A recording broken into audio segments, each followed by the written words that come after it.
Dan kita yang masih ada di tempat ini, semoga Allah memberikan semua langkah kita, Allah kuatkan kita, iman kita, kalau sehatkan kita, kalau jadikan anak kita lagi sudah. Berikutnya mari lanjutkan kajian kita mengumpul mahfum kita yang dipimpin oleh guru kita, Ustaz Abdul Mahmudi. Assalamualaikum warahmatullahi wabarakatuh. Bismillah walhamdulillah wassalatu wassalamu ala rasulillah Sayyidina Muhammad ibni Abdullah wa ala alihi wa ashabihi wa man tabi'ahu wa wala la hawla wa la quwwata illa billah amma ba'du.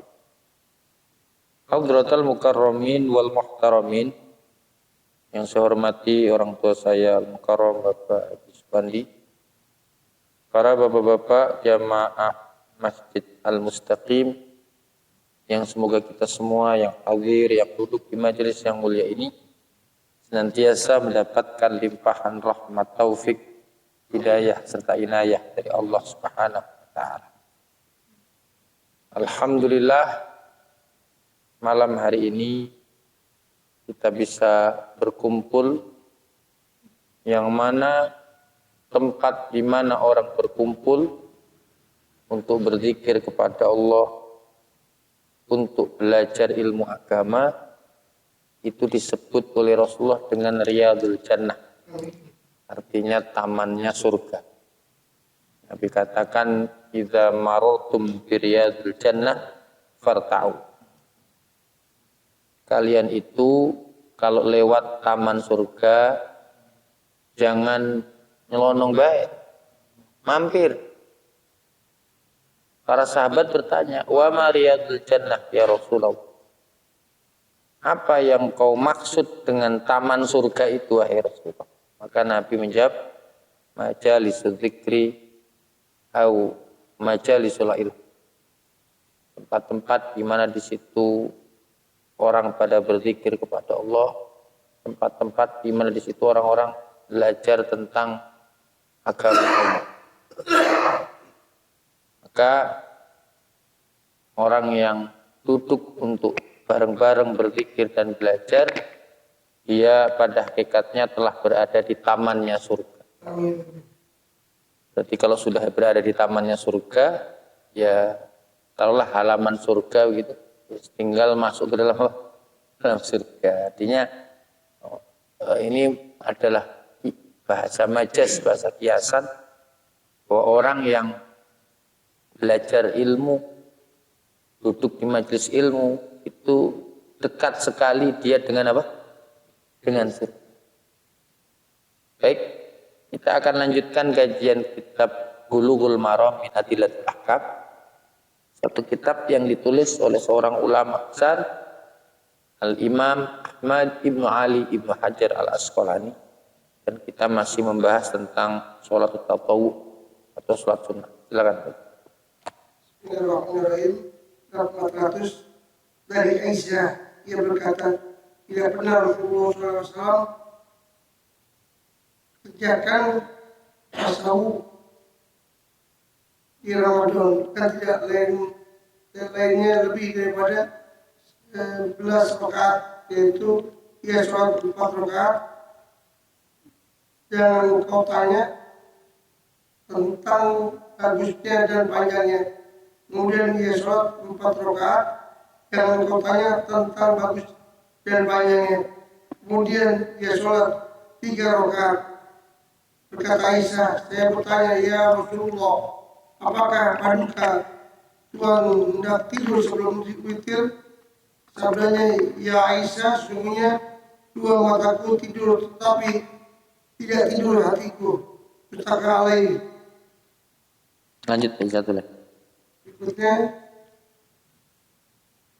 bab 401, dan pada waktu riwayat bagi keduanya daripadanya adalah Rasulullah sholat waktu malam 10 rakaat, dan ia witir dengan 1 rakaat, dan ia sholat 2 rakaat sudah fajar, maka Yang demikian berjumlah 13 rakaat. Ya, baik. Kita akan membahas hadis ini. Bapak yang dimuliakan oleh Allah Subhanahu wa taala, disebutkan suatu saat itu Siti Aisyah itu istrinya Rasulullah. Bahkan dikatakan istri yang paling dicintai oleh Rasulullah Shallallahu Alaihi Wasallam. Memang yang kita tidak diperintahkan untuk berbagi secara adil itu rasa cinta terhadap istri kalau istrinya lebih dari satu. Jadi kalau orang punya istri lebih dari satu itu tidak ada kewajiban baginya untuk membagi cinta, karena cinta itu anugerah Allah. Gimana cara membagi? Karena itu anugerah Allah. Yang tidak boleh, yang harus dibagi secara adil itu adalah nafkah, baik nafkah batin atau nafkah zahir. Rasulullah itu memang kecenderungan cinta beliau itu lebih tinggi kepada Siti Aisyah dibanding istri-istri yang lain. Dan itu sudah memang dari sononya begitu. Ya. Jadi disebutkan Rasulullah itu kalau memanggil Siti Aisyah itu dengan panggilan Ya Humairah. Apa artinya yang Ya Humairah? Kalau dilihat dari arti ya yang kemerah-merah. Tapi para ulama mengatakan Ya Humairah itu artinya Ya Bayudha. Wahai yang kulitnya putih. Siti Aisyah itu kulitnya apa? Kulitnya putih. Jadi Humairah itu maknanya Bayudha, yang putih. Orang Arab itu nggak mau dipanggil Bayudha. Karena nanti Bayudha itu lebih kepada penyakit belang gitu kan. Kalau ya Humairah mau, Bayudha nggak mau. Tapi maknanya Bayudha yaitu putih. Nah, jadi Rasulullah itu sangat mencintai siapa? Siti Aisyah, sampai Rasulullah itu disebutkan ketika wafat beliau dalam keadaan kepala mulianya berada di pangkuan Siti Aisyah. Bahkan Rasulullah itu dimakamkan di kamarnya Siti Aisyah. Makanya Siti Aisyah pernah ngagul. Apa kalau ngagul? Ngagul. Ya. Jadi ada yang Allah berikan kepadaku dan tidak diberikan kepada wanita lain. Apa itu? Rasulullah meninggal di pangkuanku dan dimakamkan di kamarku. Oh, itu nggak ada yang mendapatkan seperti itu sebagaimana Siti Aisyah. Sebenarnya ketika Rasulullah sakit itu beliau harusnya tidak berada di kamarnya Siti Aisyah. Jadi waktu beliau sakit itu beliau nanya, ini hari apa? Hari ini jadwalku ke Rasulullah. Tapi istri-istri Nabi paham kondisi Nabi nggak mungkin dipindah-pindah. Dan mereka, ya Rasulullah, biarlah engkau berada di rumahnya Aisyah. Jadi kadang-kadang perempuan ini nggak mau menyadari itu, Pak. Maunya cinta itu harus harus rata. Nggak bisa kalau cinta. Kalau duit bisa rata, ya kan? Kalau materi bisa rata, tapi kalau kalau cinta tidak bisa rata, dan itu disebut di dalam Al-Quran. Baik, Bapak-bapak yang dimuliakan oleh Allah. Nah, suatu saat Siti Aisyah ini ditanya, kaifa sholatun Nabi? Bagaimanakah sholat malamnya Nabi? Nabi itu kalau malam sholatnya bagaimana? Itu pertanyaan. Maka Siti Aisyah mengatakan, maka Rasulullah SAW yazidu fi Ramadan wala fi ghairihi ala 11 rakaat. Setauku kata Siti Aisyah, Nabi itu mau bulan Ramadan atau di luar bulan Ramadan, ya, beliau kalau sholat tidak lebih dari 11 rakaat. Jadi Nabi itu mau Ramadan atau di luar Ramadan, sholatnya tidak lebih dari apa? 11 rakaat. Ini mau dimaknai sholat apa? Para ulama memasukkan hadis ini ke dalam bab witir. Bab apa? Berarti 11-11-nya sholat apa? Sholat witir. Cuman kalau Ramadan dirubah, bukan sholat witir, sholat tarawih. Padahal Nabi itu kata Siti Aisyah, Nabi itu mau Ramadan atau di luar Ramadan. Jadi di luar Ramadan kan gak ada tarawih. Itu sholatnya tidak lebih dari 11 rakaat. Ya. Jadi yang dimaksud ini adalah sholat witir. Mau di Ramadan atau di luar Ramadan, Nabi itu selalu menjaga witirnya, yaitu 11 rakaat. Dan disinilah para ulama kemudian mengambil kesimpulan bahwa witir itu ya maksimal 11.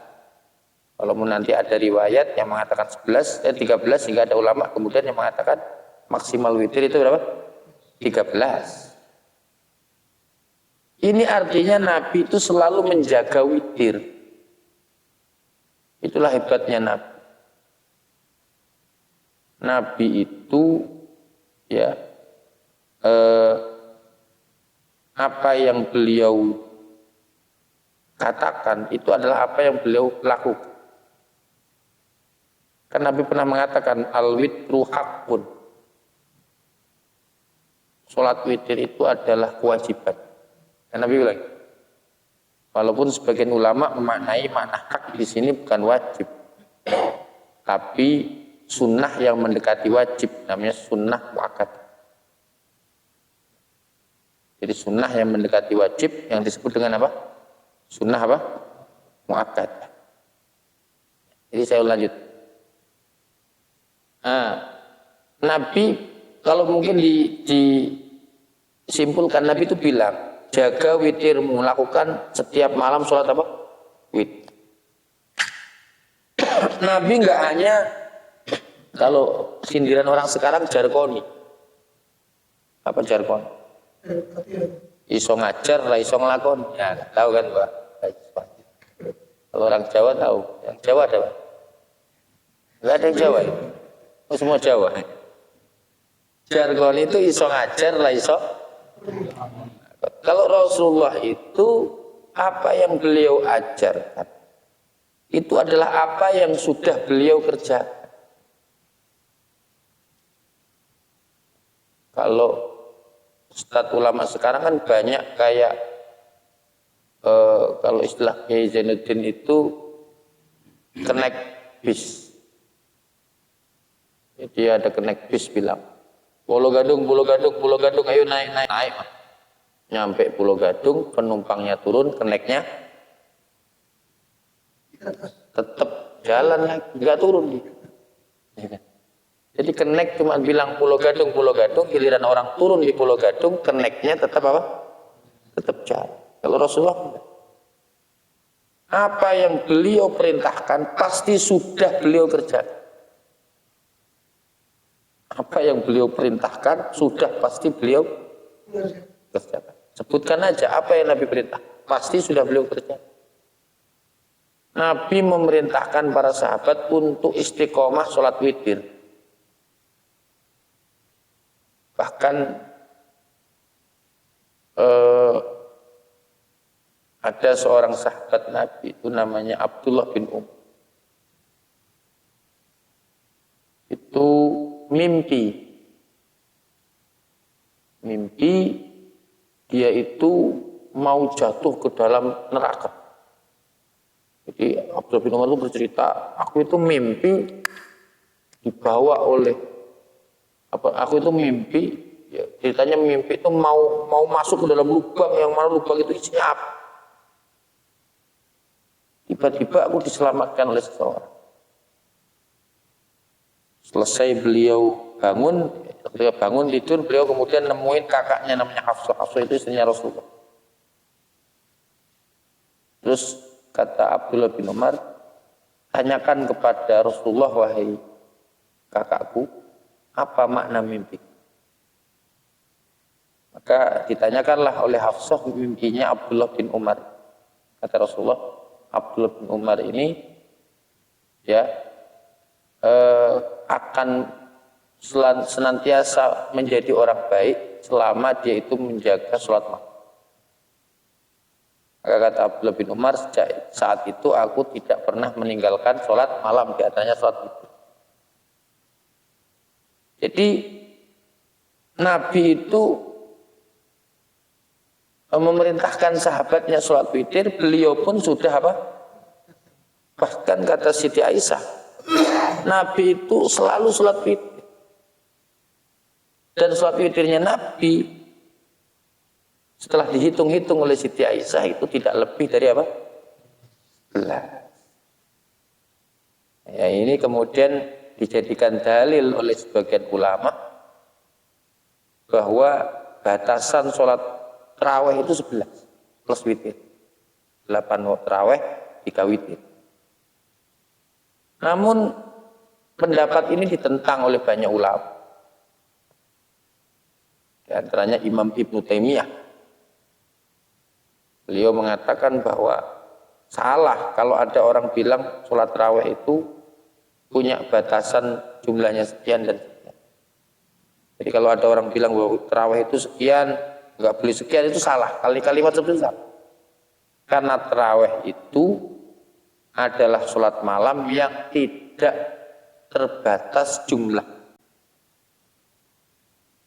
Lalu ada pertanyaan, loh ini buktinya Nabi tidak pernah lebih sholat malam berapa?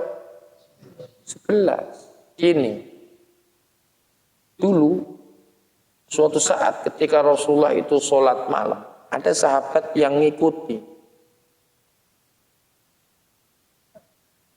Kalau nggak salah Abdullah bin Mas'ud atau siapa. Ketika Nabi itu sholat malam, rakaat pertama yang beliau baca setelah Fatihah apa? Al-Baqarah.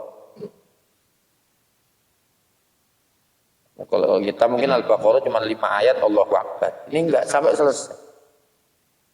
Dikira setelah Baqarah itu ruku, enggak. Setelah Baqarah lanjut Ali Imran. Setelah Ali Imran dikira lanjut, dikira ruku, ternyata enggak, masih lanjut sampai An-Nisa. Bayangkan. Itu berapa juz? Itu baru 1 rakaat. Makanya kenapa Nabi itu sholat malamnya cuma 11? Ya karena apa? Panjang sekali.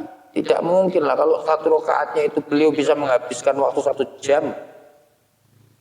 Padahal 1 malam itu cuma berapa jam? Apa mungkin bisa dikerjakan sampai berpuluh-puluh rakaat? Kayaknya ya nggak mungkin. Karena memang kebiasaan Nabi kalau sholat malam itu ya seperti itu. Intinya hadis ini dipahami oleh para ulama sebagai dalil batasan maksimal sholat apa? Witir. Karena ada kalimat Nabi itu tidak pernah menambah di bulan Ramadan ataupun di luar Ramadan, sehingga kalau ini dimaknai tarawih, masa di luar Ramadan ada tarawih? Enggak ada. Kira-kira kalau Al-Mustaqim ngadain tarawih di luar Ramadan, apa yang terjadi Pak? Gempar Pak. Wah ini aliran sesat ini. Ramadan enggak ngadain tarawih. Ya, jadi tarawih itu hanya di bulan apa? Ramadan.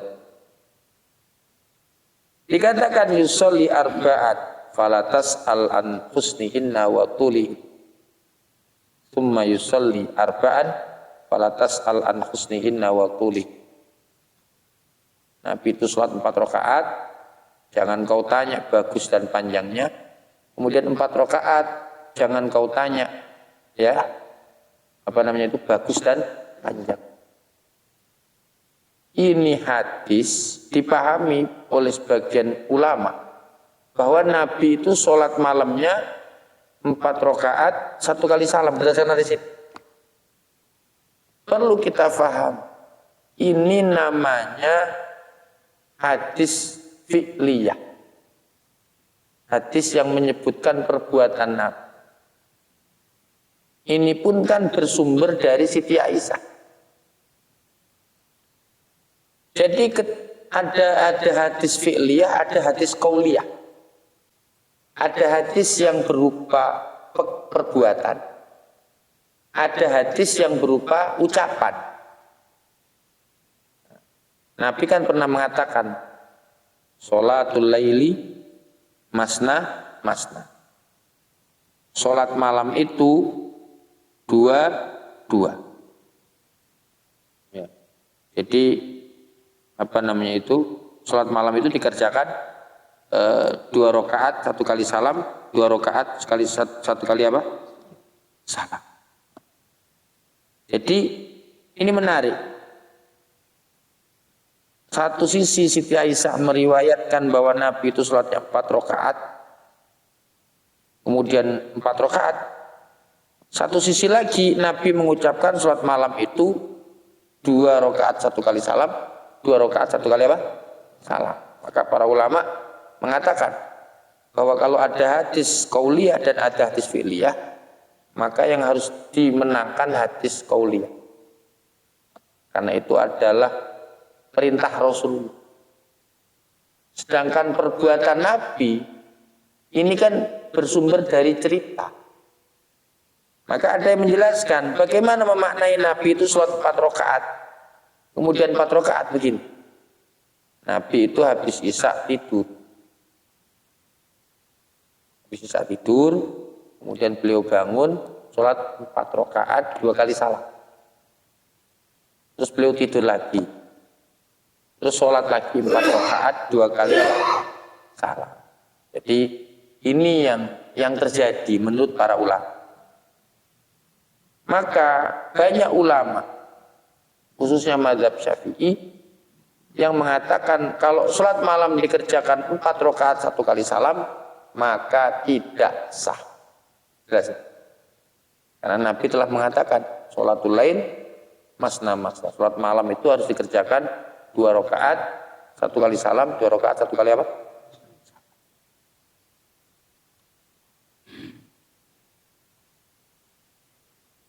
Nabi ditanya oleh Siti Aisyah, "Ya Rasulullah, atanamu qabla an tutira?" Apakah engkau tidur sebelum witir? Atanamu qabla an tutira. Apakah engkau tidur sebelum witir? Jadi Nabi itu selalu melaksanakan witir kan, sebelum witir beliau tidur dulu. Berarti setelah tidur. Maka apa jawab Nabi? Ya Aisyah, inna ainaya tanamani wala yanam qalbi. Ini menarik. Beliau mengatakan, wahai Aisyah, walaupun kedua mataku itu terpejam, tapi hatiku tidak pernah tidur. Jadi artinya Nabi Muhammad itu punya kelebihan dibanding kita. Kelebihan Nabi apa? Beliau itu walaupun matanya tidur, tapi hatinya terus berzikir. Kita meleknya aja nggak zikir, apalagi tidurnya. Jadi Nabi itu bisa digambarkan begini. Nabi itu tidurnya aja zikir, apalagi meleknya. Kalau kita kan sebaliknya, melek kita aja nggak zikir, apalagi tidurnya, lebih parah lagi. Bisa dipahami Pak ya terkait hadis ini. Wa fi riwayatin lahu ma'ana kana yusalli minal laili 10 rakaat.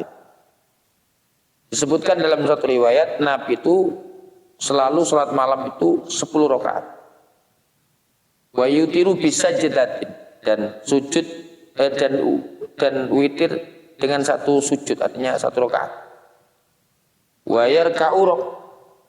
yarka'u raka'atil fajri fatilka salatu asyrafa. Kemudian beliau sholat 2 rakaat sholat sunnah fajar dan kemudian jumlahnya 13. Ya, sehingga Nabi itu pernah dikatakan sholat malam itu 13. Ada yang mengatakan 13 itu witirnya 11, yang 2 ba'diyah isya. Ada yang mengatakan 13 itu witirnya 3, kemudian yang 2 adalah sholat qobliyah subuh atau sholat sunnah fajar. Jadi begini, Nabi itu punya kebiasaan. Jadi Nabi itu gini Pak, yang perlu kita pahami, Nabi itu dalam melakukan amaliyah ibadah itu enggak selalu begitu. Enggak selalu begitu. Makanya kalau kita melihat ada orang tata cara wudhunya berbeda dengan kita, tata cara sholatnya beda dengan kita, tayamumnya beda dengan kita.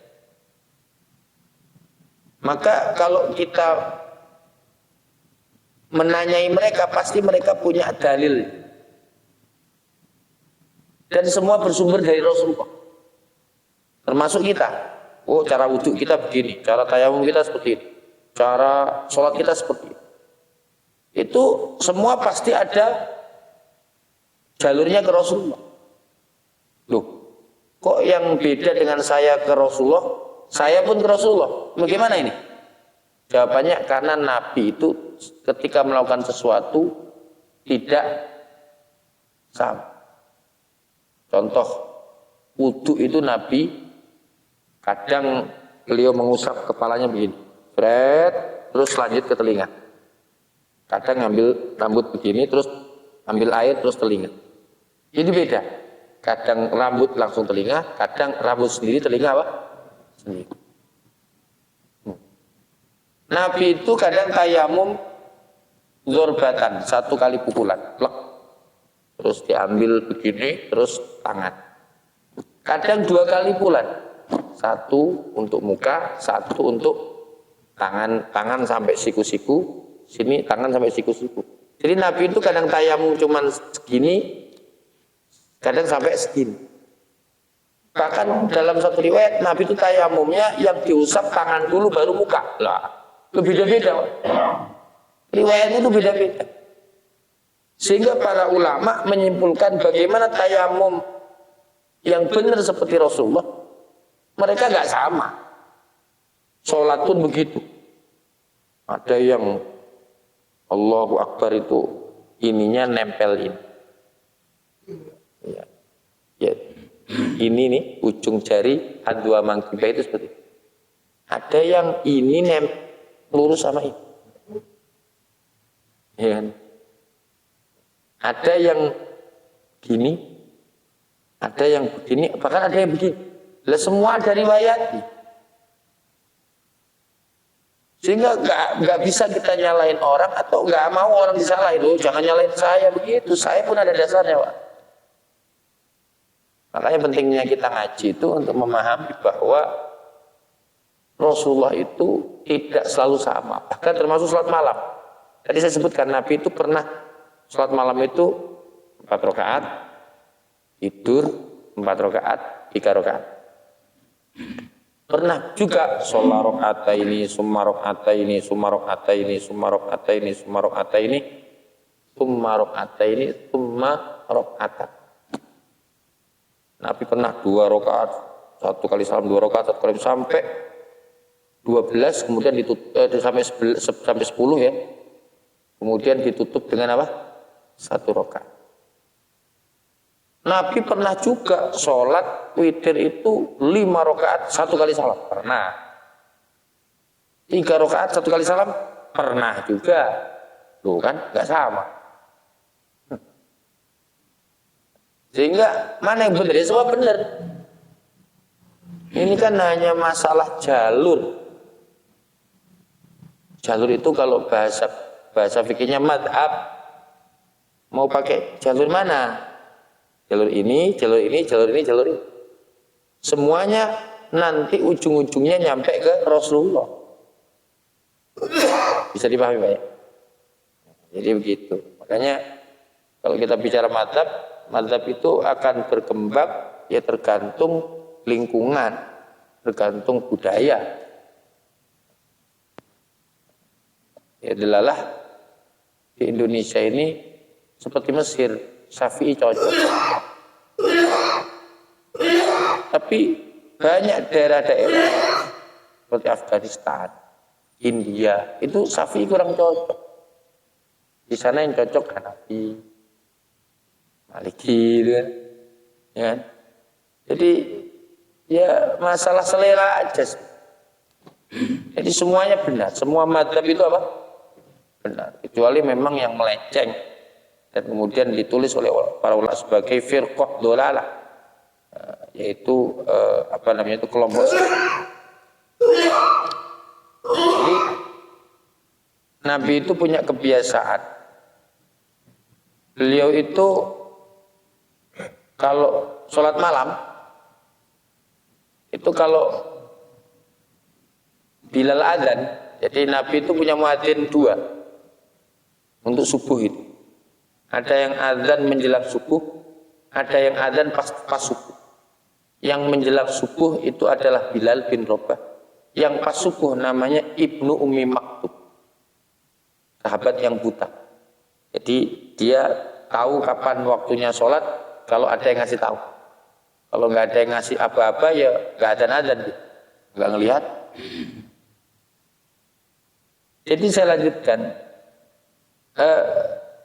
Kalau Bilal adzan itu berarti menunjukkan bahwa fajar kadzib. Fajar kadzib itu fajar bohongan. Jadi ada sinar di timur sana. Tapi bukan sinar yang sebenar. Bukan sinar yang sebenar. Itu namanya fajar kadzib. Itu kalau enggak terbiasa, enggak tahu. Jadi kalau ada fajar kadzib, maka Bilal akan adzan. Dan ketika Bilal adzan seperti itu, Rasulullah akan sholat apa? Sholat witir. Akan menutup sholatnya dengan apa? Witir. Nanti setelah witir, beliau akan menunggu Ibnu Ummi Maktum adzan. Ketika Ibnu Ummi Maktum adzan berarti itu sudah sholat apa? Sudah waktu subuh. Maka setelah Ibnu Ummi Maktum adzan, Nabi Muhammad akan sholat qobliyah subuh atau yang disebut dengan sholat sunnah fajar. Ternyata sampai hari ini pun masih ada yang nggak paham. Dianggapnya sholat sunnah fajar itu sholat sunnah sebelum fajar. Sholat sunnah fajar itu adalah sholat sunnah yang dikerjakan setelah waktu subuh. Iya. Nama lainnya qobliyah subuh. Sholat sunnah fajar itu namanya lainnya apa? Sholat sunnah qobliyah apa? Subuh. Ini kita sampai jam berapa? Hah? 12. Hah? Kultum ya, berarti udah kelar ya. Iya. Jadi kalau kita membaca tentang sirah nabawiyah atau sejarah Rasulullah, Nabi itu menghabiskan mayoritas waktunya itu untuk ibadah. Benar-benar ibadah. Luar biasa. Kalau orang sekarang kan menggunakan mayoritas waktunya untuk menonton HP. Ya, ngeliatin HP. Kalau enggak TikTok ya YouTube. Kalau enggak ya berantem di WA. Padahal Nabi pernah bersabda min husnil islamil mar'i tarkuhu ma la ya'ni. Di antara tanda bagus Islam seseorang adalah meninggalkan sesuatu yang tidak berguna. Dan Nabi itu kerjakan itu. Makanya Nabi itu asal habis isya pulang tidur. Biar nanti bangun malamnya cepat.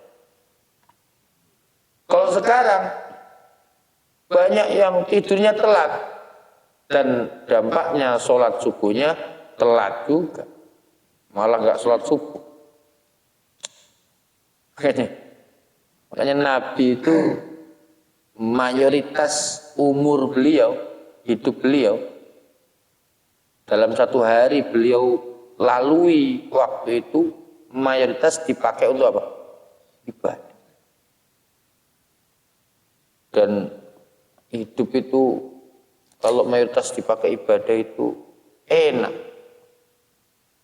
tenang hati. Ya enak aja coba. Kalau mayoritas hidup, coba kalau mayoritas hidup dipakai untuk nggak ibadah, maka hidup itu terasa hambar. Kita bisa merasakan itu. Sholat waktunya sholat jamaah sholat, tar baca Quran, tar zikir, ya kan? Ya paling beres-beres rumah, ya kan? Nyiramin kembang, tar berangkat lagi ke masjid, sholat lagi, ngaji lagi, zikir lagi, ya kan? Ya kita emang nunggu mati mau apa lagi? Isi aja kehidupan dengan begitu. Saya itu tiap hari ngajar aja udah ngajar. Ya, tahu-tahu udah siang, tahu-tahu udah sore, tahu-tahu udah malam, cepet banget. Ya, tahu-tahu udah tua. Ya Allah. Cukup Pak, segini aja. Cukup ya, paham ya. Ada pertanyaan? Silakan yang tanya. Nanti ya.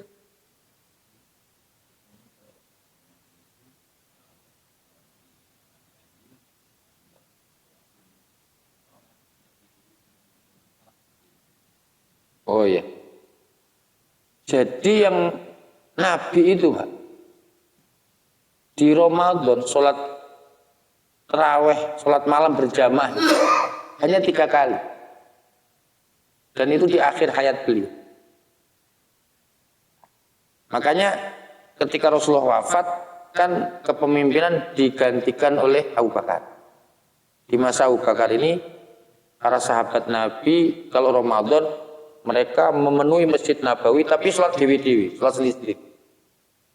Bahkan ada yang sholatnya berdua atau bertiga gitu.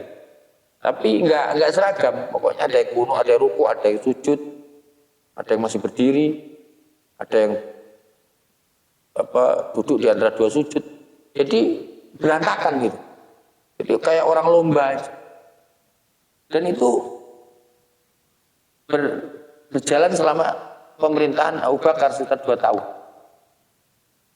Pada saat Umar bin Khattab jadi khalifah pada bulan Ramadan, beliau kan keluar rumah.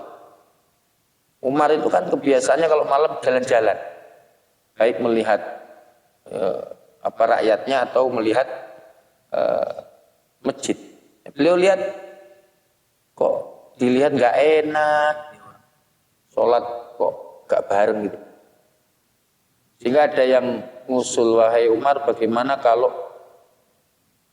kita tertibkan aja sholat, kita adakan sholat selama bulan Ramadan, ya kan, dipimpin oleh 1 imam, dilaksanakan habis isya. Kalau Nabi kan mengerjakan sholat berjamaah yang kita sebut tarawih itu kan jam 12 malam.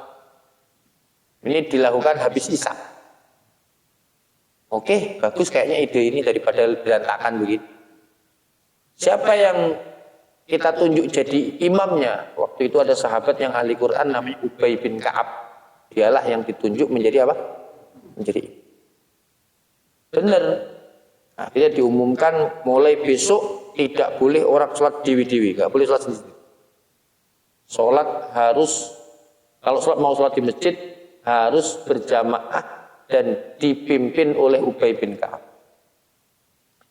Maka pada esok hari seneng Umar bin Khattab melihat rapi kayak seperti sholat rawatib.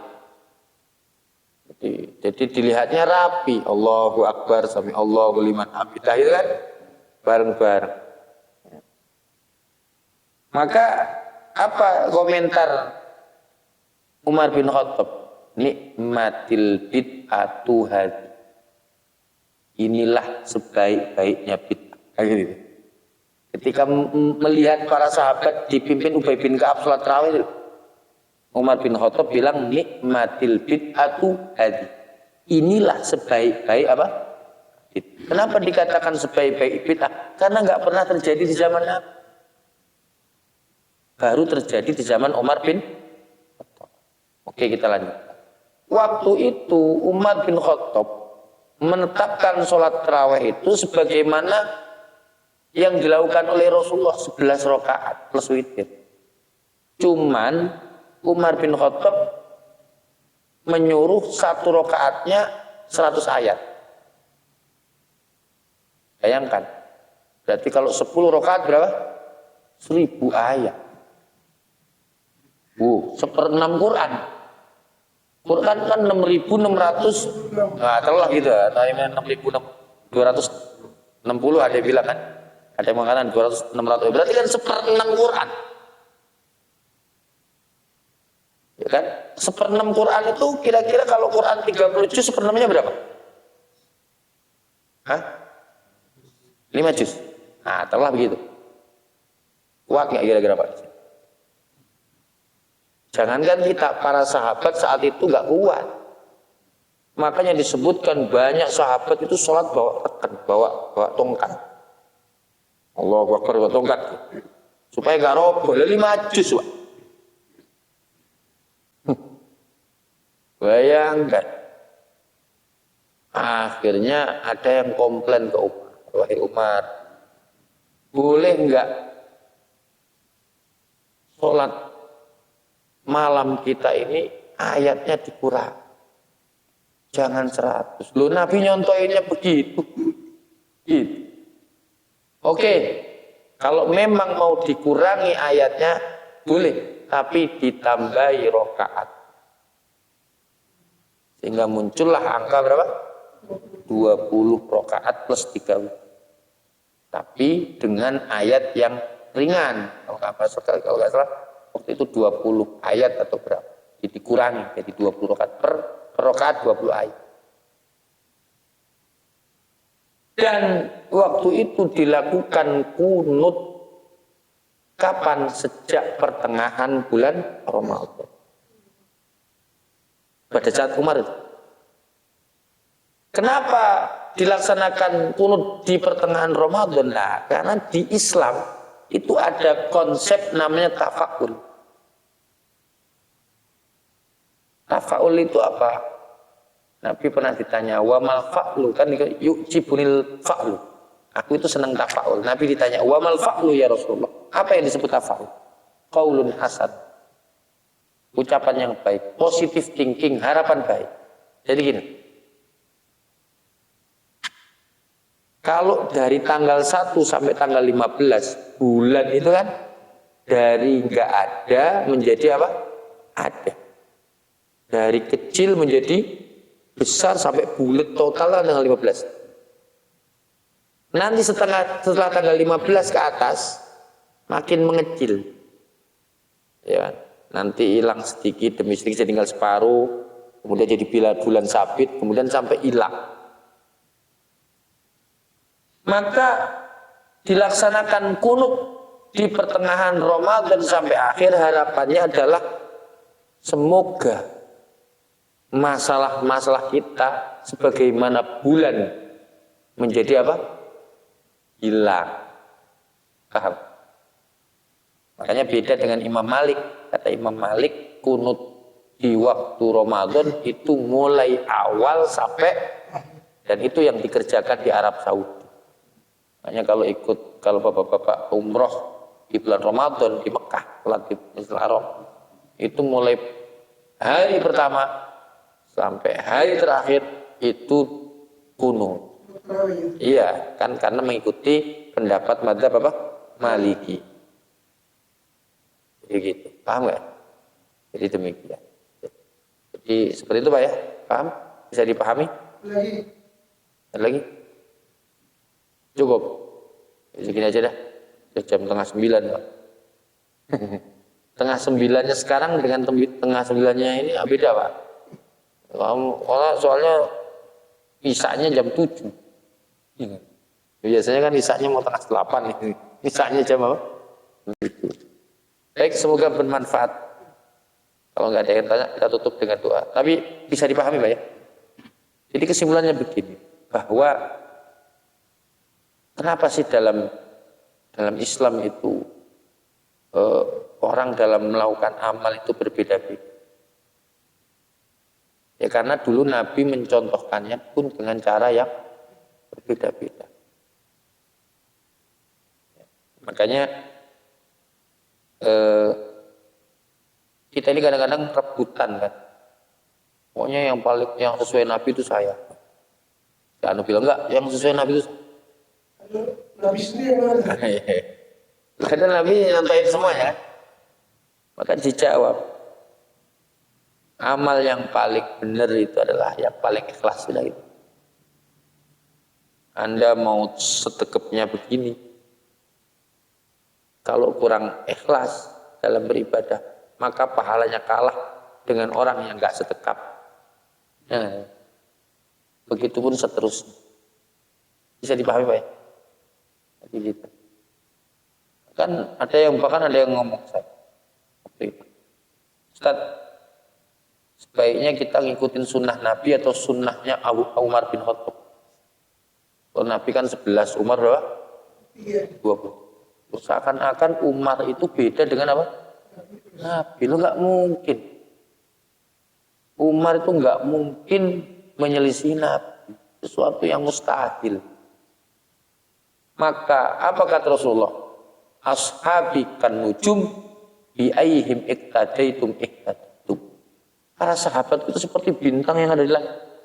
Dengan siapapun kalian menapak atau mengikuti atau bercontoh, maka kalian akan dapat pahala. Maka apa kata Rasulullah? Alaikum bisunnati wa sunnatil khulafair rasyidin al-mahdiyyin min ba'di. Addu 'alaiha bin nawajib.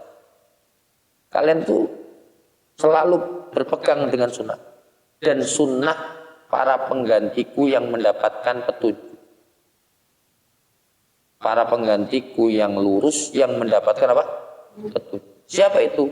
Ya khulafaur rasyidin, Abu Bakar, Umar, Utsman, Ali. Nabi yang memerintahkan. Berarti yang mengikuti Umar sama dengan ngikutin apa? Rasul. Jadi ini kan masalah selera aja. Nah, saya bilang kalau kita punya amaliyah begini, tidak perlu kita nyalahin amaliyah yang begono, nggak perlu. Bisa jadi amaliyah dia yang benar, kita yang salah. Kan gitu Pak. Orang kita nggak ada alat ukur untuk menjadi ukuran mana yang lebih benar, kan? Kan semuanya kan kayak iklan kecap nomor 1 semua. Iya. Gak ada ya kecap nomor 2 itu gak ada. Baik, semoga bermanfaat. Tutup dengan doa kepada Allah Subhanahu wa taala. A'udzubillahi minasyaitonir rajim. Bismillahirrahmanirrahim. Alhamdulillah alamin kullu syakirin hamdan amin hamdan yuwaffi ni'amahu wa yukafi mazidah.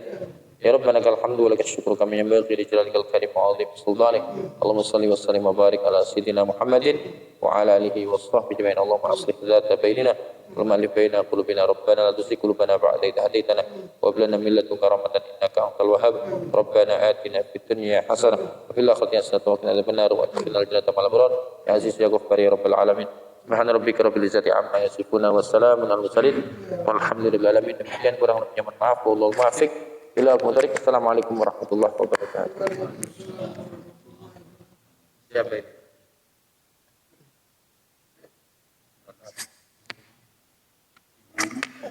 Terima kasih Bu.